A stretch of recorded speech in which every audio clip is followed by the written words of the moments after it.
తగ్గించాలని డిమాండ్ చేస్తున్నాం. Bus pass ధర 1100 ఉంటే 1400 చేసిండ్రు. ఊర్లలో కూడా ఇది కరెక్ట్ కాదు. ఫ్రీ బస్సు మిమ్మల్ని ఎవరు అడగలేదు. ఆర్టీసీ పైగా ఇప్పుడు ఆర్టీసీ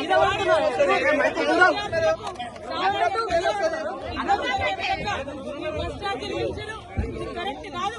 వెంటనే తగ్గించాలని ప్రభుత్వాన్ని తెలంగాణ జాగృతి పక్షాన డిమాండ్ చేస్తున్నాం. తగ్గించకపోతే ఎట్లా ఉండబోతుంది?